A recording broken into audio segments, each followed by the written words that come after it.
إن الحمد لله نحمده ونستعينه ونصلي على محمد أما بعد আসসালামু আলাইকুম ওয়া রাহমাতুল্লাহ। কিতাব কথনের সম্মানিত শ্রোতা মণ্ডলী, আশা করছি আপনারা আল্লাহর রহমতে ভালো আছেন, আলহামদুলিল্লাহ। আজকের এই ভিডিওতে আমরা আলোচনা করব সংকট নিরসনে আমাদের কর্মনীতি নিয়ে।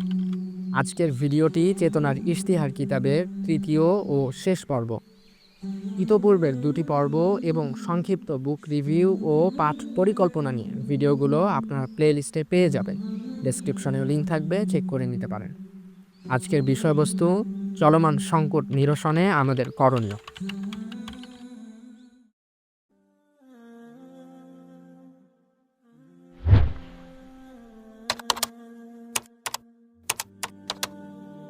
আমরা শুরু করছি। বিসমিল্লাহির রহমানির রহিম। এসো তারুণ্য, ঘুরে দাঁড়াই। মোট কথা, আমরা এখন এক কঠিনতম সন্ধিক্ষণে, এক বিপজ্জনক টার্নিং পয়েন্টে। আমাদের সিদ্ধান্ত নিতে হবে, স্রোতে গা ভাসিয়ে দেব না পাল্টা স্রোত সৃষ্টি করব, আত্মসমর্পণ করব না পাল্টা চ্যালেঞ্জ ছুড়ে দেব। আমরা কি বিজয়ী হতে পারি? ইনশাআল্লাহ হ্যাঁ, আমরা বিজয়ী হতে পারি। এটা কোরআনই আমাদের বলে দিয়েছে। হ্যাঁ, আমরা বিজয়ী হতে পারি, কেননা আমাদের নবীজি সাল্লাল্লাহু আলাইহি ওয়াসাল্লাম কোনো পরাজয়ের মিশন নিয়ে আসেননি। হ্যাঁ, আমরা বিজয়ী হতে পারি। ইতিহাসের পরতে পরতে আমাদের পূর্বপুরুষগণ তা বারবার প্রমাণ করেছেন। হ্যাঁ, আমরা বিজয়ী হতে পারি, যেহেতু আমরা আধুনিক সভ্যতার চ্যালেঞ্জ গ্রহণ করে তার অন্তঃসার শূন্যতা প্রমাণ করতে পেরেছি। হ্যাঁ, আমরা বিজয়ী হতে পারি এবং অবশ্যই বিজয়ী হতে পারি, যেহেতু মুসলিম দেশে দেশে সেকুলারিজমের ফর্মুলা ব্যর্থ হয়েছে। রাষ্ট্রীয় পেশি শক্তি ও আন্তর্জাতিক সাম্রাজ্যবাদী শক্তির প্রত্যক্ষ ও পরোক্ষ মদদ সত্ত্বেও ধর্মনিরপেক্ষতাবাদ আমাদের অঞ্চলসমূহে সামাজিকভাবে শেকড় গাঁথতে পারেনি। হ্যাঁ, আমরা বিজয়ী হতে পারি, যেহেতু আমরা গত শতাব্দীতে কমিউনিজমকে তাত্ত্বিক ও সামরিকভাবে পরাজিত ও পরাভূত করেছি। পুঁজিবাদী সাম্রাজ্যবাদী শক্তিকে নানা যুদ্ধক্ষেত্রে পরাজয়ের স্বাদ চুকিয়ে দিয়েছি। হ্যাঁ, আমরা বিজয়ী হতে পারি, যেহেতু আরব বসন্তকে আমরা ইসলামী বসন্তে পরিণত করে দিয়েছি। আমরা বিজয়ী হতে পারি, যেহেতু আল্লাহর গায়েবী সাহায্যের পাশাপাশি ভূতাত্ত্বিক বাস্তবতায় আমাদের শক্তির প্রধান অনুষঙ্গ হল সংখ্যাগরিষ্ঠ মানুষের চেতনা, যা তাওহীদের কনসেপ্ট ঘিরেই আন্দোলিত, উজ্জীবিত ও অনুপ্রাণিত। হ্যাঁ, আমরা বিজয়ী হতে পারি, যেহেতু শত্রু মিত্র তত্ত্বে আমরা বিশ্বাস করি। হ্যাঁ, আমরা বিজয়ী হতে পারি, যেহেতু অনেকগুলো ভবিষ্যৎবাণীর মাধ্যমে আমাদের প্রিয় নবীজি সাল্লাল্লাহু আলাইহি ওয়াসাল্লাম আমাদের হাতে তুলে দিয়েছেন বিজয়ের মানচিত্র। আমরা সে মানচিত্র দেখে দেখে এগিয়ে যাচ্ছি। হ্যাঁ, আমরা বিজয়ী হতে পারি, যেহেতু বিশ্বময় গড়ে উঠেছে আত্মবিশ্বাসী মুসলমানের এক বিজয়ী কাফেলা। হ্যাঁ, আমরা বিজয়ী হতে পারি, যেহেতু ওই সব সুবিধাবাদী নীতি আমরা প্রত্যাখ্যান করেছি, যার জোয়ারে ভেসে যেতে পারে কালিমার অঙ্গীকার। হ্যাঁ, আমরা বিজয়ী হতে পারি, যেহেতু মুনাফিকদের মুখোশ এখন উন্মোচিত হয়ে গেছে। শুরুটা হবে আকীদার মিম্বর থেকে। কোরআন সর্বজনীন জীবন বিধান, শাশ্বত জীবন বিধান, এই বিশ্বাস প্রতিষ্ঠিত করে মুসলিম মানুষ থেকে সেকুলারিজম তিরোহিত করতে। শত্রু মিত্র তত্ত্ব পুনঃজাগ্রত করে চলমান সংঘাতে ইসলামের পক্ষ ও বিপক্ষের মাঝে একটি পরিষ্কার রেখা টেনে দিতে, ঈমান ও কুফরের মাপকাঠিতে জগৎ নির্মাণ করতে, প্রায়োগিক সামাজিক ও রাষ্ট্রীয় কাঠামো থেকে জাহিলিয়াতের বিদায় ঘণ্টা বাজাতে, শিক্ষা, আইন ও অর্থনীতির জায়গা থেকে ঈমান বিধ্বংসী উপাদান উপড়ে ফেলতে, মুসলিম সমাজে অনুপ্রবেশকারী সকল আইডিওলজিকে পরাজিত করে আদর্শিক চেতনাবোধ সম্পন্ন একটি জাতি গড়ে তুলতে, আন্তর্জাতিক সম্পর্ককে ইসলামী নীতির আলোকে ঢেলে সাজাতে, সাংস্কৃতিক জাহিলিয়াতের নিগড় থেকে জাতিকে বের করে আনতে। তাই আজ প্রধান কাজ হবে আকীদাকে সবচেয়ে বড় ফ্যাক্টর হিসেবে গ্রহণ করা। আকীদার অস্পষ্ট অবস্থানকে স্বচ্ছতার উচ্চ শিখরে নিয়ে সকলের হাতে এমন আয়না তুলে দেওয়া, যেখানে স্বাভাবিকভাবেই ধরা পড়বে জাহিলিয়াতে মুসলমানের প্রকৃত অবয়ব। তাওহীদের মিম্বর থেকে ঘোষণা করতে হবে আদর্শের লড়াই। আকীদার মিনার থেকেই আওয়াজ তুলতে হবে সর্বপ্রকার আধুনিক শিরক ও জাহিলিয়াত বিরোধী আজান। কেননা চলমান বিচ্যুতি ও স্থলন নিছক কোনো আমলগত ত্রুটি নয়, বরং এটি ঈমান ও কুফরির প্রশ্ন। পুরো জাতি আজ দণ্ডায়মান হয়ে পড়েছে ঈমান ও কুফরির সীমানায়। প্রতিটি মুহূর্ত সেখানে স্পর্শকাতর। এটা বলা আজ মোটেও অত্যুক্তি হবে না যে সমাজের একটি বড় অংশ স্বঘোষিতভাবে নাস্তিক না হলেও অবচেতনে তাদের চিন্তা চেতনায় মুরতাদ পাখি বাসা বেঁধে আছে। আজ তাওহীদের পাঠ শানিত করলেই ধরা পড়বে সমাজের মনোজগতের কুফরিগুলো। সাধারণ মানুষ কেন, ইসলামী ব্যক্তি ও প্রতিষ্ঠানসমূহের অবস্থা কি কম উদ্বেগজনক? জাহিলিয়াতের কুফরি কাঠামোর সঙ্গে সহাবস্থানের নীতি ও ঈমান কুফরের সংঘাতে নীরবতা প্রদর্শন কি কুফরি সমতুল্য নয়? সুতরাং হে তরুণ, আকীদার জায়গা থেকে শুরু হোক তোমার যাত্রা। সিরাতে রাসূল হতে হবে তারুণ্যের মডেল। আল্লাহ পাক ইরশাদ করেন, লাকাদ কানা লাকুম ফি রাসূলিল্লাহি উসওয়াতুন হাসানাহ লিমান কানা ইয়ারজুল্লাহা ওয়াল ইয়াওমাল আখিরা ওয়া যাকারাল্লাহা কাসীরা। অবশ্যই তোমাদের জন্য রয়েছে রাসূলের মাঝে উত্তম আদর্শ, যারা আল্লাহ এবং পরকাল সম্পর্কে আশাবাদী। সূরা আহজাব আয়াত নং 21। ইসলামী তৎপরতাসমূহের সমকালীন নানা প্রয়াসগুলোর পর্যবেক্ষণে সিরাতে রাসূল সাল্লাল্লাহু আলাইহি ওয়া আলিহি ওয়াসাল্লামের অনুপস্থিতি পরিষ্কার হয়ে ওঠে। পূর্বের আলোচনায় আমরা ইসলামী আন্দোলনসমূহের যে সকল আভ্যন্তরীণ দুর্বলতাগুলোকে চিহ্নিত করেছি, তার কারণও এটা। আসলে সিরাতে রাসূল সাল্লাল্লাহু আলাইহি ওয়াসাল্লাম বলতে আমরা কি বুঝি? সিরাতে রাসূল সাল্লাল্লাহু আলাইহি ওয়াসাল্লাম নিছক একজন মহৎ ব্যক্তির বিক্ষিপ্ত বিচ্ছিন্ন জীবনালেখ্যের নাম নয়। এটি নয় কেবল অলৌকিকতা সর্বস্ব কতিপয় কাহিনীর নাম। অন্য নবীগণের ব্যাপারে হলেও আমাদের প্রিয় নবীজির ব্যাপারে এমনটা কল্পনা করা যায় না। সিরাত নিয়ে গভীর গবেষণা ও ব্যাপক পর্যালোচনায় এটাই স্পষ্ট যে আমাদের নবীজির সিরাত হলো পরিকল্পিত এক ধারাবাহিক সংগ্রামের নাম, যা বিশ্বের সবচেয়ে সফলতম বিপ্লবটি বয়ে আনতে সক্ষম হয়েছিল। যে সংগ্রামের মৌলিক চরিত্র ছিল প্রচণ্ড আধ্যাত্মিক শক্তি, প্রখর মেধা থেকে নিঃসৃত দৃঢ় পরিকল্পনা, সুনির্দিষ্ট লক্ষ্য উদ্দেশ্য, সুস্পষ্ট কর্মসূচি, চিন্তার স্বচ্ছতা, আপোষহীন চেতনা, বলিষ্ঠ প্রজ্ঞা ও কৌশল, আবেগ ও বুদ্ধির সমন্বয়, প্রকৃতির সবকটি উপাদানের মাঝে সামঞ্জস্য বিধান, দরবেশী মন ও বাদশাহী চেতনা, যুদ্ধ ও শান্তির অভূতপূর্ব মিলন, দারিদ্র্য ও আর্থিক সমৃদ্ধির ভারসাম্যপূর্ণ সহাবস্থান। সর্বপ্রধান ব্যাপারটি ছিল কুরআন কর্তৃক হযরত মুহাম্মদ সাল্লাল্লাহু আলাইহি ওয়াসাল্লামের মনন গড়া ও তার মানস গঠনে ধারাবাহিক ও পর্যায়ক্রমিক ভূমিকা পালন। কুরআন আবার ফিরে আসুক চেতনায়, প্রেরণায়, বিপ্লবের বাঁশি নিয়ে। এসো হে তরুণ, আমরা ফিরে যাই কুরআনে। এসো ফিরে যাই এক একটি আয়াতের আলোকিত ভূমিতে। কোরআনের বাঁশি আমাদের কানে এমনভাবে বাজুক যেন আজই আমাদের জন্যে, আমাদের প্রেক্ষাপটে এটি অবতীর্ণ হয়েছে। আমরা কোরআনের এক একটি অংশ আরবি সুরে তেলাওয়াত করব, হৃদয়ের পূর্ণ আবেগ দিয়ে, মনের পূর্ণ উত্তাপ নিয়ে। আমাদের দৃষ্টি নিবদ্ধ থাকবে কোরআনের কোনো একটি অংশে, আর আমাদের মন ও মস্তিষ্ক সেখান থেকে সংগ্রহ করবে সমাজ পরিবর্তনের ছবিগুলো। তরুণ, তুমি এক একটি আয়াতকে টার্গেট করো, আর তার সামনে থমকে দাঁড়াও চিন্তা ও গবেষণার বিশালতা নিয়ে, বাস্তবতার জগতে তাকে নিয়ে আসার প্রচণ্ড স্পৃহা নিয়ে। তুমি কেবল এক একটি আয়াত পড়তে পড়তে চলছো না, বরং সমাজ বিপ্লবের সিঁড়িগুলো অতিক্রম করছো এক একটি করে। তুমি যেন রিসালাতের প্রতিনিধিত্বের মশাল হাতে নিয়েছো, জিবরাইলের কণ্ঠ যেন তুমি শুনতে পাচ্ছ। কোরআন তেলাওয়াতের মধ্যে একবার হারিয়ে যাও 1400 বছর পূর্বের দিনগুলোতে, আবার হারিয়ে যাও সময়ের বর্তমানে। তুমি কোরআনের ভাষায় কথা বলতে শেখো। সংকটে সংঘাতে তুমি উদ্ধৃতি টানো কোরআনের।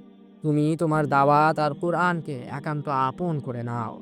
নবুয়তি দাওয়াতের মশাল জ্বলে উঠুক তারুণ্যের ইমানি ভ্রমণে। কি কার্যক্রম, কি কর্মসূচি, যারা আহ্বানে সারাদানকারী কাতারবদ্ধ তারুণ্যকে আঞ্জাম দিতে হবে? কি হবে তার এজেন্ডা, যার বাস্তবায়নে সে মরণপণ শপথ নেবে? আধার রাতের মুসাফির কোন মশালটি ধারণ করে তার ভ্রমণের পথকে সুগম করবে? আমরা যদি কোরআনে একটু নিমগ্ন হই, যদি মহানবীর সিরাতে একটুখানি ফিরে তাকাই, যদি আমরা ইতিহাসের সত্য পাঠে মনস্থ হই, আমরা যদি আমদানিকৃত ফর্মুলার স্থলে ইসলামের সরল বৈপ্লবিক রূপরেখায় বিশ্বাসী হই, তাহলে ইসলামের সংগ্রামী তারুণ্যের জন্য নবুয়তি দাওয়াতের এমন এক মশালের কথা বলতে পারি, যা প্রজ্বলিত করে পৃথিবীতে ইসলাম নামের সবচেয়ে কার্যকর বিপ্লবটি সাফল্যমণ্ডিত হয়েছিল। দাওয়াত কি মধুর একটি শব্দ, কি আবেদনময় একটি নাম, কি অর্থবহ একটি পরিভাষা। একটি শব্দ, যার মধ্যে অতি নৈপুণ্যের সাথে নিহিত রয়েছে সংগ্রাম, সংঘাত, সংলাপ, বিপ্লব, সংগঠন, প্রচারণা, আহ্বান, তথ্য, আলোচনা, যোগাযোগ, কূটনীতি, শিক্ষা, সংস্কৃতি, মিশনারি, পাঠশালা, প্রশিক্ষণ, ওয়াজ নসিহত, মিশন, ভীষণ ইত্যাদির মতো অসংখ্য অর্থ। সামাজিক পট পরিবর্তনের এমন বৈচিত্র্যময় সৌন্দর্যমণ্ডিত শব্দ উপস্থাপন কেবল ইসলাম ধর্মেরই মানায়। কি মন, কি জড়, কি ব্যক্তি, কি সমষ্টি, কি পরিবার, কি সমাজ, কি রাষ্ট্র, কি বিশ্ব, সবখানেই তো দাওয়াতের আবেদন সমানভাবে সমাদৃত। বিপ্লবের উষ্ণতায়, শান্তির শীতলতায়, ক্ষমতার মধুচন্দ্রিমায়, নিষ্পেষণ নিগ্রহের তিক্ততায়, একাকিত্বের উন্নাসিকতায়, সরব মাহফিলের উৎফুল্লতায় সবখানেই দাওয়াত জানান দিতে পারে তার অবস্থান।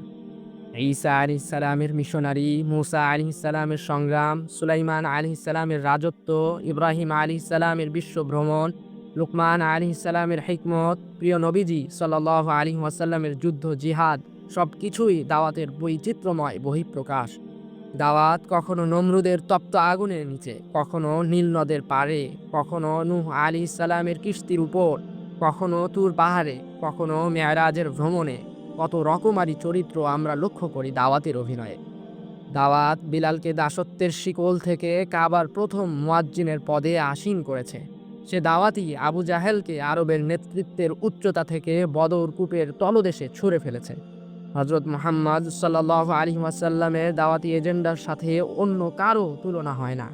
মাও সেতুংয়ের চীন বিপ্লব, লেনিন স্টালিনের রুশ বিপ্লব, অথবা ইউরোপীয় রেনেসার ফরাসি বিপ্লবের সাথে, কিংবা আব্রাহাম লিঙ্কনের রাষ্ট্রচেতনা, অথবা মহাত্মা গান্ধীর কথিত অহিংস আন্দোলনের সাথে।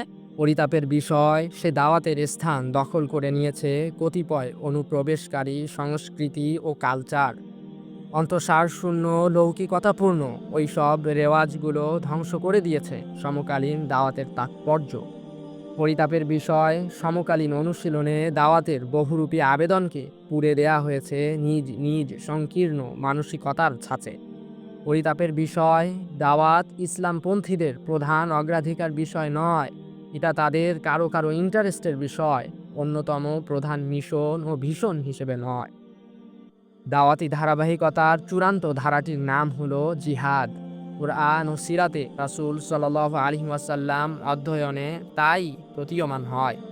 যদিও ইসলামী বিধানে নামাজ, রোজা, হজ ও জাকাতের মতো এটিও একটি, কিন্তু তা এমন এক ব্যতিক্রমী আমল যা ইসলাম প্রতিষ্ঠার প্রয়াসে অন্যতম মাধ্যম হিসেবে বিদিত। বস্তুত সমাজ বিপ্লবের প্রয়াসে সংঘাত একটি অপরিহার্য বিষয়। পৃথিবীর কোনো বিপ্লব রক্তস্নাত পথ এড়িয়ে ফুলেল ও মসৃণ পথ বেয়ে আসেনি। ইসলামী সমাজ প্রতিষ্ঠার বিষয়টিও তার ব্যতিক্রম নাও হতে পারে। তবে সংঘাত কখনো লক্ষ্য ও কাম্য নয়। দাওয়াত যখন চূড়ান্ত লক্ষ্যে পৌঁছার প্রসব বেদনায় ছটফট করবে, তখন এ জাগরণে ভীত সন্ত্রস্ত হয়ে বিরুদ্ধবাদী শক্তি তা প্রতিহত করতে প্রতিক্রিয়া দেখাতে পারে। ইসলামী আন্দোলনের জন্য এ পর্বটি হবে চরম স্পর্শকাতর। প্রজ্ঞার সাথে তখন ওই নতুন চ্যালেঞ্জকে মোকাবেলা করতে হবে, এবং যৌক্তিক আলোচনা ও সংলাপের সব পদ্ধতি ব্যবহার করেও যদি বিরুদ্ধবাদী শক্তি আগ্রাসী কায়দায় ইসলামী আন্দোলনের প্রতিরোধে বল প্রয়োগে খড়গহস্ত হয়, তাহলে দাওয়াতি আন্দোলনও বিকল্প ব্যবস্থা গ্রহণে বাধ্য হবে।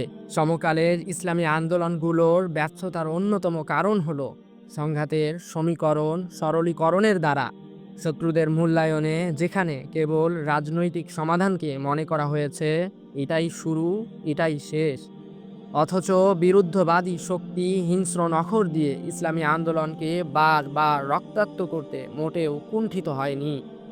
অন্যদিকে দাওয়াতের স্বাভাবিক ধারাবাহিকতার পথ এড়িয়ে প্রজ্ঞাহীনভাবে কিছু অঞ্চলে সশস্ত্র কার্যক্রম পরিচালিত হয়, যা স্বীকৃতি ও জনপ্রিয়তা অর্জন না করে বিচ্ছিন্ন কর্মকাণ্ড রূপ ধারণ করে।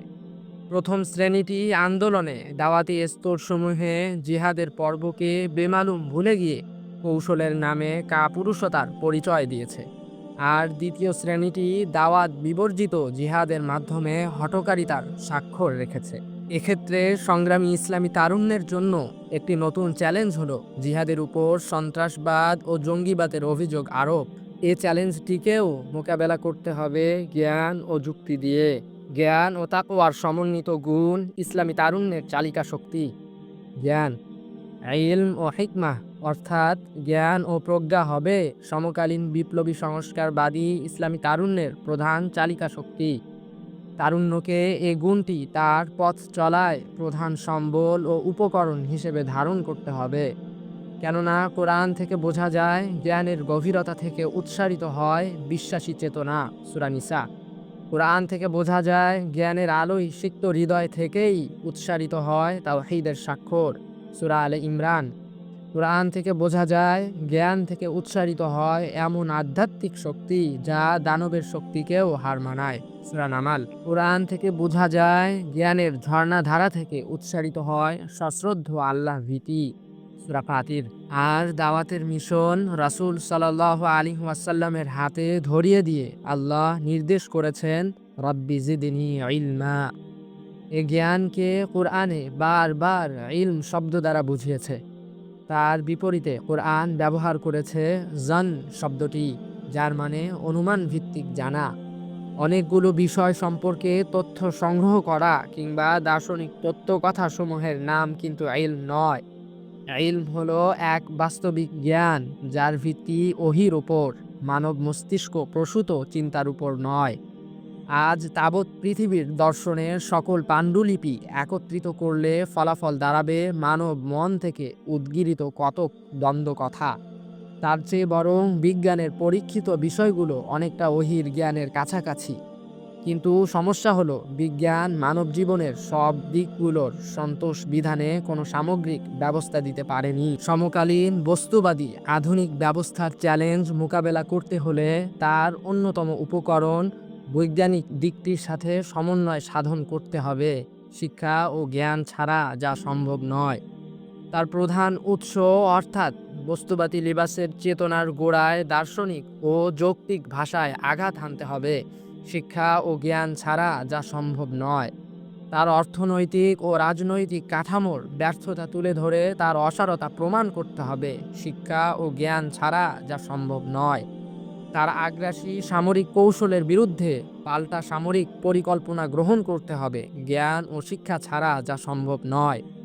আধুনিক শিক্ষা ব্যবস্থার অন্তঃসার শূন্যতা বিশ্ববাসীকে জানিয়ে দিতে হবে শানিত যুক্তির ভাষায়। জ্ঞান ও শিক্ষা ছাড়া যা সম্ভব নয়। সর্বগ্রাসী আধুনিক চ্যালেঞ্জের মোকাবেলা তখনই অর্থবহ হবে যখন আমরা একটা পাল্টা বিকল্প দাঁড় করাতে পারব। সেজন্য কী পরিমাণ মেধা ও যোগ্যতার প্রয়োজন তা বলা বাহুল্য। মোকাবেলার নানাবিধ প্রক্রিয়াগুলোর মাঝে কোনটি স্থান কালের বাস্তবতায় অগ্রাধিকার পাবে তা নির্ণয়েও প্রয়োজন যথাযথ জ্ঞানের। আর জীবন চ্যালেঞ্জের ওই সব দিক অর্থাৎ রাজনৈতিক, অর্থনৈতিক, সাংস্কৃতিক ও সামরিক দিকগুলো সমপদ্ধতির কাউন্টার উদ্যোগগুলোর মাঝে সমন্বয় সাধন করার ব্যাপারটিও সঠিক জ্ঞান ও পর্যাপ্ত প্রজ্ঞা ছাড়া সম্ভবপর নয়। এ জ্ঞান ও প্রজ্ঞা দরকার প্রচলিত ইসলামী ধারাসমূহের আভ্যন্তরীণ সংস্কার প্রয়াসের বেলায়ও। মোট কথা, আজকের লড়াই বহুধা ফ্রন্টে বিস্তৃত।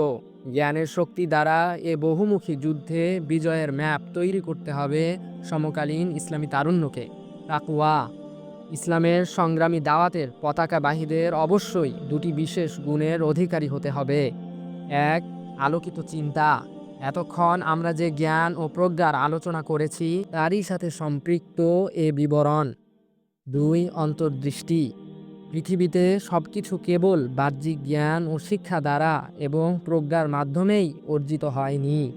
এসবের মাধ্যমে একটি সুন্দর পরিকল্পনা ও কর্মসূচি বাস্তবায়ন করা যায়, কিন্তু তার চূড়ান্ত পরিণাম কতটুকু শুভ হবে তা অনুধাবন করা যায় না। কিন্তু অন্তর্দৃষ্টি এমন এক জিনিস যা ভবিষ্যতের প্রকৃত কল্যাণ অকল্যাণের অনেক গায়েবী সত্যের ছবি মানুষের হৃদয় পটে তুলে ধরে। অন্য ভাষায় এটাকে বলা হয় ঈমানদারের মনের সাক্ষী।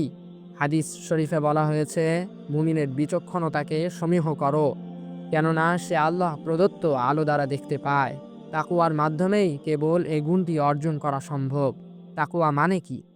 আল্লামা জুরজানির ভাষায় কিছু কাজ করা আর কিছু কাজ পরিহারের মাধ্যমে নিজেকে আল্লাহর শাস্তি থেকে রক্ষা করা। ইতিহাসের নানা পরতে এমন সব নজিরের অভাব নেই যেখানে দেখা যায় ইসলামী তৎপরতাগুলোর ব্যর্থতার নেপথ্যে ছিল তাকওয়ার অনুপস্থিতি। কেননা আন্দোলনের সাফল্য এবং যুদ্ধে জয়লাভ অনেকাংশে নির্ভর করে মনস্তাত্ত্বিক শক্তি ও নৈতিক মনোবলের উপরে, যা তাকওয়া ব্যতীত কল্পনা করা যায় না। তাকওয়ার অনুশীলনে পারিপার্শ্বিক জড়তার দরুন মন কলুষিত হতে পারে না। তাকওয়ার উপস্থিতিতে কুপ্রবৃত্তিগুলো সচল হতে পারে না। যে তারুণ্যের মন আজ জড়বাদী জীবনের দাসত্বে আবদ্ধ রয়েছে, সে তো যুদ্ধে হারার আগেই হেরে গেল। বহিঃশক্তির হামলা প্রতিরোধের আগেই অন্তর্যুদ্ধে যেন কুপকাস হয়ে গেল। সংগঠন ইসলামী তারুণ্যের প্রধান দুর্গ। ইসলাম তার শিক্ষায় আমাদেরকে সংঘবদ্ধ জীবন ব্যবস্থার দর্শন পেশ করে। নামাজ থেকে শুরু করে রাষ্ট্র পরিচালনা পর্যন্ত সবখানে সংগঠিত কর্মধারার একটি পরিষ্কার প্রতিচ্ছবি আমরা সহজেই লক্ষ্য করি ইসলামী বিধানে। ভ্রমণের মতো একটি নগণ্য বিষয়েও জামাতবদ্ধতার বিপরীত একজন দুজনকে বলা হয়েছে শয়তানের সহচর। যুদ্ধের ময়দানে সাহাবাদের বিক্ষিপ্তভাবে অবস্থান মহানবী সাল্লাল্লাহু আলাইহি ওয়াসাল্লাম পছন্দ করেননি। বলা হয়েছে আল্লাহর সাহায্য ও করুণার হাত জামাতের উপর প্রসারিত। সমাজবিজ্ঞানের ইতিহাসে সাহাবায়ে কেরামের জামাতের ন্যায় এত ব্যাপক ও সফল সংগঠনের নজির আর নেই। মুসলিম সমাজের অনেক বড় বড় ব্যক্তিবর্গ, এমনকি মনীষীতুল্য ব্যক্তিত্বকে দেখা যায় ইসলামী এজেন্ডা বাস্তবায়নে সংঘবদ্ধ প্রচেষ্টার স্থলে ব্যক্তিগত প্রয়াসের প্রতি আগ্রহী। সংগঠনগুলোর ত্রুটিপূর্ণ কার্যক্রমের কারণে এমনটা হলে সমস্যা নেই, কিন্তু একান্তই নিজস্ব অভিরুচির কারণে তা হয়ে থাকলে ইসলাম সেটাকে সমর্থন করে না। কেননা ইসলাম যে একটি সামষ্টিক দাওয়াতি ও বিপ্লবী এজেন্ডার নাম তা বলা বাহুল্য। দ্বিতীয় কথা হচ্ছে, সমাজের কেন্দ্রীয় ব্যক্তিত্বগণ সংগঠনগুলোর নেতিবাচক দিকগুলোর কারণে হতাশ হয়ে অথবা যে কোনো কারণে বর্জনের নীতি গ্রহণ করে ব্যক্তিগত উদ্যোগের দিকে ধাবিত হয়ে পড়েন, তাহলে তা মুসলিম সমাজের সংকটকে কি আরও প্রকট করে তুলবে না? এক্ষেত্রে ওই সব ব্যক্তিত্বগণের কর্তব্য হলো বর্জনের স্থলে নসিহা ও ইসলাহের নীতি গ্রহণ করা এবং সবরের গুণ ধারণ করা, যা সুদূর প্রসারী লক্ষ্যে অনেক বেশি ফলপ্রসূ প্রমাণিত হবে। তবে সংগঠন বলতে কি বোঝায়? সংগঠন বলতে আমরা মনে করি ইসলামী দাওয়াতের বৈপ্লবিক লক্ষ্য উদ্দেশ্য ভিত্তিক ঐক্যবদ্ধ প্রয়াস। আর সে মানদণ্ডে বৈপ্লবিক দাওয়াতের চেতনা বিবর্জিত ইসলামের নামে পরিচালিত নিছক সামাজিক ও প্রাতিষ্ঠানিক উদ্যোগসমূহ, যেমন মাদ্রাসা, খানকা, পাঠাগার, দাতব্য সংস্থা, আমাদের সংজ্ঞায় কেবল ওই সময় সংগঠন বলে আখ্যায়িত করতে পারি যখন এগুলোতে ইসলামের বৈপ্লবিক দৃষ্টিভঙ্গি লালন করা হবে। তবে এটাও অনস্বীকার্য যে এরূপ সংগঠন বলতে রাজনীতির বাজারে প্রচলিত দলাদলিকে বোঝায় না। ইসলামী আন্দোলনের মহৎ লক্ষ্যে দল গঠন ও সংগঠন প্রতিষ্ঠা খুবই গুরুত্বপূর্ণ হলেও তার তাৎপর্য বর্তমান বিপন্ন হয়েছে অনৈক্যের কারণে সৃষ্ট দলবাজির সংস্কৃতির কারণে। আসলে যে সংগঠনের কথাটি আমরা বলছি তার চেয়েও মৌলিক হলো ইমারা বা নেতৃত্বের বিষয়টি। নেতৃত্বকে কেন্দ্র করেই স্বাভাবিক পন্থায় তৈরি হয় সংগঠনের বলয়। নেতৃত্বের বৃত্তকে ঘিরে আবর্তিত হয় সামষ্টিক চাকা। এটাই বাস্তবতা ও এটাই ইসলামে কাম্য। নেতৃত্ব থেকেই জন্ম নেয় সংগঠন, এটাই প্রকৃতির স্বাভাবিক নিয়ম হলেও এখন দেখা যাচ্ছে এক উদ্ভট পদ্ধতি, যেখানে নেতৃত্বকে পরিণত হতে দেখা যায় সংগঠনের কিরণকে। মুসলিম উম্মাহ যে সংকটের আবর্তে ঘূর্ণায়মান, তা থেকে মুক্তির প্রধানতম সমাধানটি নিহিত রয়েছে ইমারা বা নেতৃত্ব প্রতিষ্ঠার মধ্যে। বর্তমান বাস্তবতায় মুসলিম সমাজে নেতৃত্বের যে বেহাল দশা, তা আমাদেরকে জোরালোভাবে নির্দেশ করে শক্তিশালী সাংগঠনিক ধারাকে নেতৃত্বের বিকল্প হিসেবে মেনে নেওয়ার দিকে। বস্তুত একটি মজবুত সংগঠন একজন সক্রিয় কর্মীর জন্য সৈনিকের দুর্গ সমতুল্য। সংগঠন হলো ইসলামী তারুণ্যের সংগ্রামী যাত্রার মধ্যবর্তী ধাপ, যা বিপ্লবের প্রাথমিক চেতনা ও পরবর্তী চূড়ান্ত লক্ষ্য উদ্দেশ্যের মাঝে একটি সেতুবন্ধন। এটি একটি গুরুত্বপূর্ণ টার্নিং পয়েন্ট, যা দাওয়াতি কর্মীকে চেতনার শিকড় থেকে লক্ষ্যের উচ্চ শিখরে পৌঁছে দিতে পারে। সংগঠন জরুরি, তবে তার আগে দরকার একটি পরিপূর্ণ চিন্তা ও পরিশুদ্ধ চেতনা। বর্তমান ইসলামী তারুণ্যের আপদ হলো পাকাপোক্ত চিন্তার আগেই সাংগঠনিক আনুষ্ঠানিকতার বেড়াজালে নিজেদের আটকে ফেলে বিপ্লবের মূল টার্গেট থেকে বিচ্ছিন্ন হয়ে পড়া। কিন্তু নতুন করে আবার প্রশ্ন সৃষ্টি হতে পারে যে রকমারি দলের আধিক্যের মাঝে কোন দলের ছায়ায় সংগঠিত হবে তারুণ্য। যদি দলগুলো সালফে সালিহীন অনুসৃত আকীদা পোষণ করে, যদি সেগুলো তাকওয়ার বৈশিষ্ট্য দ্বারা বৈশিষ্ট্যমণ্ডিত হয়, যদি সেগুলো বিদ্বেষের মানসিকতা পরিহার করে সমন্বয়ের নীতি গ্রহণ করে, পরস্পরের জন্য সম্পূরকের ভূমিকায় অবতীর্ণ হয়, যদি খণ্ডিত ইসলামের স্থলে ইসলামের বহুমুখী চেতনা লালন করে, যদি সেগুলো মুহাসাবা বা আত্মসমালোচনার মাপকাঠিতে পরিচালিত হয়, তাহলে সমকালীন ইসলামী তারুণ্যের জন্য ফরজ হলো কোনো একটি সংগঠনে অন্তর্ভুক্ত হয়ে নিজের ইমানি চেতনার বাস্তবায়নে সংঘবদ্ধ প্রয়াস গ্রহণ করে বৃহত্তর ইসলামী বিপ্লবের লক্ষ্যে কাজ করে যাওয়া, এবং সাথে সাথে উচিত হলো অপরাপর দল ও সংগঠনগুলোর সাথে ঐক্য ও সমন্বয়ের নীতির আলোকে সুসম্পর্ক বজায় রাখা। ইসলামী তারুণ্যকে মনে রাখতে হবে যে বর্তমানে কোনো দল, সংস্থা এবং প্রতিষ্ঠান ইসলামের সার্বিক চেতনার পূর্ণাঙ্গ প্রতিনিধিত্ব করতে সক্ষম নয়। কাজের বাস্তবতায় সীমাবদ্ধতা দোষের নয়, কিন্তু চিন্তা ও চেতনার জগতে সে সীমাবদ্ধতা কোনোভাবেই গ্রহণযোগ্য নয়। সুতরাং ইসলামী তারুণ্যকে এ বিষয়টি মস্তিষ্কে ধারণ করেই যে কোনো সংঘবদ্ধ প্রয়াসের সাথে সম্পৃক্ত হতে হবে। ইসলামী রেনেসাঁ নানা সংগঠনের যোগাযোগ ও সমন্বয়ের প্ল্যাটফর্ম হিসেবে প্রতিষ্ঠিত হতে চায়। এ রেনেসাঁর সূচনায় নির্দলীয় কিছু লোককে নতুন চেতনার পতাকা নিয়ে এগিয়ে আসতে হবে। ইমারার অবর্তমানে ইখতিলাফের সমাধান হবে সমন্বয়। ইসলামের সামাজিক, রাষ্ট্রীয় ও বৈপ্লবিক চিন্তায় ইমারার বিষয়টি সর্বপ্রধান অনুষঙ্গ, কথা বলা বাহুল্য। আজ সকলের মুখে মুখে প্রকাশ পায় মুসলমানদের অনৈক্যের কথা। তার জন্য প্রত্যেকেই কতই না হুতাশ করে। ঐক্যের প্রয়োজনীয়তার কথা আজ কে না বলে, কিন্তু ঐক্য শব্দটি কতটুকু মৌলিক, যে ঐক্যের কথা বলা হচ্ছে তা অনেক বেশি গুরুত্বপূর্ণ হলেও তার চেয়েও মৌলিক হলো ইমারার বিষয়টি। যেমনটা আমরা সংগঠনের আলোচনায় উল্লেখ করেছি, ইসলাম কেবল ঐক্যের মহত্ব ও অনৈক্যের নিন্দায় বয়ান তুলে ধরেছে তা শুধু নয়, বরং নেতৃত্বের আনুগত্যের প্রতি জোরালো তাগিদের মাধ্যমে অনৈক্যের একটি বাস্তবসম্মত ও তাৎপর্যপূর্ণ সমাধান পেশ করেছে। মুসলিম সমাজে নিরঙ্কুশ নেতৃত্বের বিষয়টি এ যাবৎ সুদূর পরাহত হওয়ায় কি হতে পারে তার বিকল্প?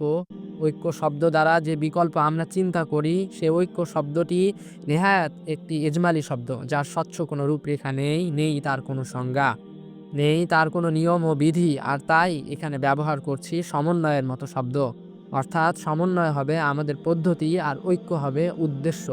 ঐক্য একটি উদ্দেশ্যপূর্ণ বিষয়, যা কোনো কর্মপদ্ধতি হতে পারে না। আমাদের মূলনীতি ১. এটি প্রচলিত অর্থে গতানুগতিক কোনো দল নয়, বরং একটি এমন উন্মুক্ত প্ল্যাটফর্ম যা ইসলামী সমাজ বিনির্মাণের লক্ষ্যে চলমান সকল ইসলামী ধারাগুলোর সাথে সমন্বয়ের নীতি অবলম্বন করবে। সমাজ বিপ্লবের একমুখী লক্ষ্য স্থিরকরণে এ সংস্থা সেতু বন্ধনের ভূমিকায় অবতীর্ণ হবে। ২. এ সংস্থার মুখ্য চরিত্র ও বৈশিষ্ট্য হল আপোষহীন আদর্শিক দাওয়াতি চেতনা, যেখানে সুবিধাবাদী নীতি অগ্রাহ্য হবে এবং কায়েমি স্বার্থবাদ অবিবেচিত হবে। ৩. এটি একটি বুদ্ধিবৃত্তিক প্রয়াস যা আধুনিক দান্ডিকতার সংকট ও ব্যর্থতা তুলে ধরে প্রজ্ঞাপূর্ণ ভাষায় ২১ শতকে ইসলামী এজেন্ডার শ্রেষ্ঠত্বের বয়ান উপস্থাপন করবে। এ হিসাবে এ সংস্থা আংশিকভাবে থিঙ্ক ট্যাঙ্কের ভূমিকায় অবতীর্ণ হবে। ৪. এটি একটি সংস্কারবাদী কার্যক্রম যা আধুনিক জাহিলিয়াতের মূল্যবোধের মোকাবেলায় ইসলামের নির্ভেজাল চেতনাকে ফিরিয়ে আনতে সচেষ্ট হবে এবং ইসলামী তৎপরতাসমূহের মধ্যে দুর্বলতার উপাদানসমূহ চিহ্নিত করে বিশুদ্ধ পর্যবেক্ষণ প্রদান করবে। ৫. সংস্কারবাদী চেতনা বাস্তবায়নে সামাজিক, রাজনৈতিক সর্বক্ষেত্রে ইসলামের নসিহা তথা আমর বিল মারুফ ও নাহি আনিল মুনকারের নীতি অবলম্বন করবে। ৬. ইসলামী সংগঠন ও প্রতিষ্ঠানগুলোর সাথে এ সংস্থার সম্পর্কের মৌলিক ভিত্তি হবে সর্বাত্মক সহযোগিতা ও সমন্বয়ের উপর। ইখতিলাফের ক্ষেত্রগুলোতে সমালোচনামূলক তর্ক বিতর্ক ও আক্রমণাত্মক ভূমিকার স্থলে ইতিবাচক পন্থায় নসিহা ও ইসলাহের নীতি গ্রহণ করবে। ৭. সংস্থা ইসলামের রাজনৈতিক দর্শনে বিশ্বাসী হলেও গতানুগতিক ক্ষমতামুখী প্রবণতা এড়িয়ে যাবে, তবে উপরোল্লিখিত নীতিসমূহের আলোকে তার রাজনৈতিক দৃষ্টিভঙ্গি বাস্তবায়ন করবে। ৮. তারুণ্যকে অগ্রাধিকারের ভিত্তিতে দাওয়াতের কাজে সম্পৃক্তকরণ সংগঠনের অন্যতম লক্ষ্য হবে। ৯. এ সংস্থা একটি প্রকাশ্য মিশন, যা সরকারি বেসরকারি প্রভাবশালী মহলে ইতিবাচক ও গঠনমূলক দাওয়াতি তৎপরতা গ্রহণ করতে সচেষ্ট থাকবে। ১০. দাওয়াতের যথাযথ প্রতিফলনে এ সংস্থা অত্যাধুনিক সকল উপকরণ ও কলাকৌশল প্রয়োগে সিদ্ধহস্ত হবে। ১১. বৈশ্বিক রাজনৈতিক ও কূটনৈতিক ক্ষেত্রে সংস্থার নীতি হল নিপীড়িত মুসলমানদের মুক্তি সংগ্রামের জিহাদকে সমর্থন এবং পাশাপাশি অমুসলিম সরকার ও সংস্থাগুলোর সাথে অব্যাহত যোগাযোগের মাধ্যমে দাওয়াতি ও রাজনৈতিক সংলাপ চালিয়ে যাওয়া।